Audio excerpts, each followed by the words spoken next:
Picture this. A team meeting erupts into disagreements. In scenario A, tension rises, relationships fracture, and the problem remains unsolved.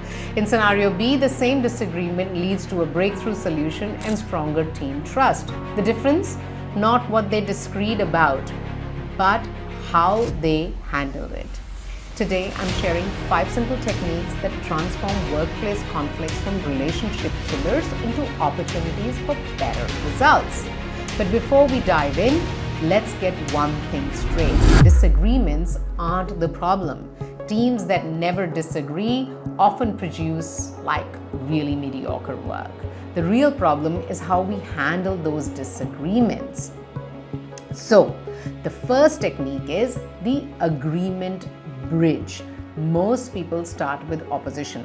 I don't think this will work. Try this instead. I like your focus on speed, and I'm thinking about how we might also address the quality concerns. Why this works? You've created a bridge instead of a wall. The conversation stays collaborative rather than turning combative. Quick example, when my client Sarah used this approach during a heated strategy debate, her team member actually said, "That's the first time someone disagreed with me but still made me feel respected." Think about your last workplace disagreement. Did you start by finding common ground, or did you jump straight to your different view? Now, the second technique is the question pivot. When someone proposes something you disagree with, your instinct is to present your counter argument immediately. Here's the pivot. Ask a genuine question first, not "here's why that won't work," but "help me understand what problem you're trying to solve with this approach." This does 2 powerful things. It shows respect for their thinking, and it often reveals information that changes your own perspective. Quick example. Michael was convinced his department needed more budget until he asked his colleague this question. He discovered issues he hadn't considered, and together they found a better solution than either had alone. Imagine disagreements as doors, not walls. Questions open those doors. Arguments keep them shut. The third technique is fact-based framing. When emotions rise around the conversation in shared reality, not "your approach is too risky," but looking at your customer data from last quarter, this approach might put our retention number at risk.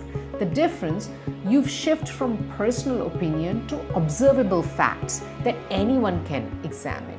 Quick example. Elaine's team was deadlocked about a product feature until she brought specific user testing data into the conversation. The debate immediately became more productive because everyone could refer to the same information. I learned this one the hard way. In a meeting with the client, I pushed my view without any supporting evidence. The tension was immediate when I paused and said, "Actually, let me share the specific customer feedback we received." Everything changed. The disagreement didn't disappear, but it became constructive rather than personal. Now, the fourth technique is emotion naming. When you can name it, you can shame it. When tensions rise, acknowledge it simply. I notice this is feeling tense, which makes sense because we all care about getting this right. This takes 3 seconds but completely shifts the energy in the room. Naming emotions reduces their power to derail conversations. Quick example, David was in a cross-departmental meeting that was getting heated. This simple acknowledgement hit reset on the conversation, and they found a solution within 10 minutes. The fifth technique that we have is called shared goal refocus. When disagreements get stuck, redirect to what everyone wants. It seems we have different approaches here. Can we step back and confirm what we are all trying to accomplish? This immediately shifts from positions to interests, which is where solutions live.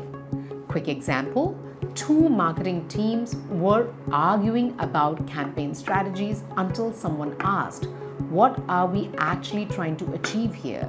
They realized they were solving for different metrics, which allowed them to create a hybrid approach that worked for both goals. Let's see how these techniques work in real life. Your colleagues say, "We should completely redesign the website this quarter." You think this is a terrible idea given current priorities. Old approach, "We don't have time for that right now." The new approach, given based on the strategies we discussed, "I appreciate focus on improving our website." This is an agreement bridge. What specific problems are you hoping to solve with the redesign? Question pivot. Our current sprint commitments would make a complete redesign challenging this quarter. Fact-based framing. I wonder if we might identify the highest impact improvements we could make within our existing constraint. Shared goal refocus.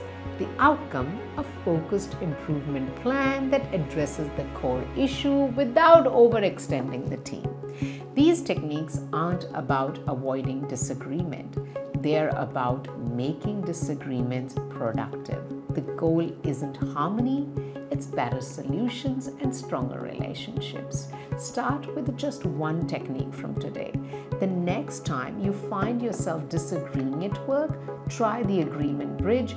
Begin with what you openly, genuinely agree with before introducing your different perspective.